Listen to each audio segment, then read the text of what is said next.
You've probably heard the expression that the book is always better than the movie. I mean, it's not strictly speaking true. Jaws, the movie, is better, and I think It Chapter 1 is a tighter, more satisfying version of the story presented in Stephen King's novel. But in both those instances, I watched the movie first, which is really the only way to do it because even if the movie's good, it'll never match up to what you've seen in the theater of your mind. Over the years, I've really taken this to heart, so much so that with a couple of exceptions, I've intentionally avoided the adaptations of my favorite novels. Until now. I'm going to start a new series where I look at screen renditions of books that I really love and see if they measure up. Now, there are plenty of videos on here dissecting minute differences between books and movies, but that's not really what I'm trying to do.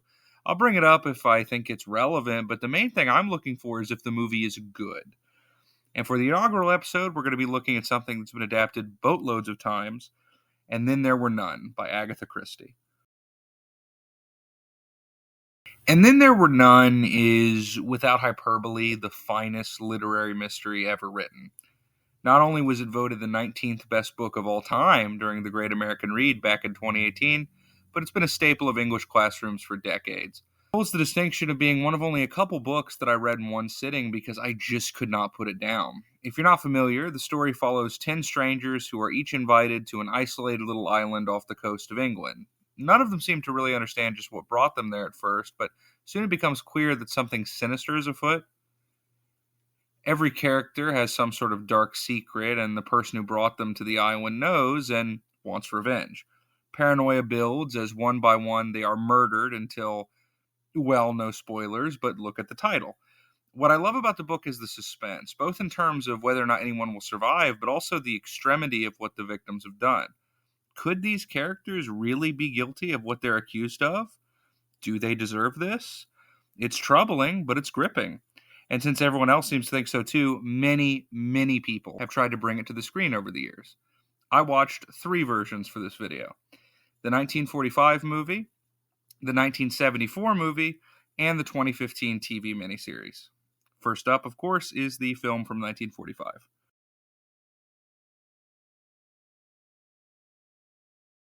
Right off the bat, something interesting about this version is that it was made just a few years after the book came out. It's a film from basically the same era. As such, it's a very early example of the mystery thriller genre. Hell, movies had only had sound for about 15 years when this film released, and that's part of what makes it so fascinating. There are some really interesting techniques used in bringing the book to the screen. Probably the most effective is during the character introductions. There's 10 characters that we need to get to know and a 90-minute movie to do it in, so during the scene where they all introduce themselves, lights dim, they turn to the camera and tell the audience directly, including some secret details that they're keeping from the other characters. It's a neat little scene. Up until the end, this one actually follows the novel really close, but the main difference is in its tone. This is a more fun Hollywood murder mystery than the book, certainly. There's atmosphere and suspense, but there's a lot more humor than the novel. The most extreme example of this is in Rogers the Butler, whose reserved, almost intimidating presence in Christie's book, but here he's an exaggerated fuddy-duddy, but I ain't mad because it's funny as hell. He's played by Richard Hayden, who later voiced the Caterpillar in Disney's Alice in Wonderland, and he has this strange, buzzy voice that's almost sounds like a drunk Brando impression, but it makes every line he says hilarious. They also mine some comedy out of the sheer awkward absurdity of the situation. See, none of them can trust each other, but it's human nature to not want to be alone in a spooky old house. And the conflict there is often played for laughs to really great results. There's a scene where 2 people are playing pool together, and right when they finally get relaxed and feeling better, both of them seem to realize that they are alone in a room with someone who, for all they know, might be the murderer. I think it's a really good movie, as I said, and it doesn't change much, but the ending is drastically different. Let's just say they should have called this version And Then There Were Two who lived happily ever after. I'm torn about this because it does go against the point of the book, but it results in such an entertaining film, complete with a requisite Hollywood happy ending. It's a pleasant surprise. I'm not sure it fully captures the haunting tale of the book, but it is worth watching in its own right. Next up is the film from 1974. This was a piece of shit. That's a bummer because out of all the versions, this sounded the most interesting to me. It's got some great actors like Oliver Reed, and Richard Attenborough, and Gert Frobe from Goldfinger. And I was actually really intrigued at how they reworked the story. First, they updated it to what was at the time modern day, now it's 50 years ago, but also changing the setting. Instead of an island off the coast of England, it's an abandoned, opulent hotel deep in the Iranian desert. I don't know, that sounds cool. The movie is not, though. The biggest problem here is the terrible direction. It's a cool set, too, but Peter Collinson clearly has no fucking idea how to film it.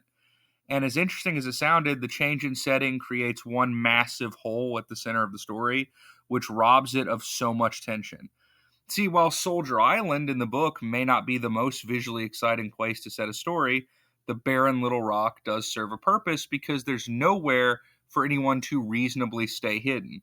The killer has to be one of our 10 main characters, and here they're basically in a giant palace with tons of hidden rooms and dark corners, so I don't buy it. Also, they introduce a quote, secret way out, which is interesting because they're in the middle of the desert. So I was kind of waiting for them to reveal it. And when they do, I shit you not, the secret way out is just pack lots of water and hope for the best. It's ridiculous, and I'm not going to waste any more time on this movie.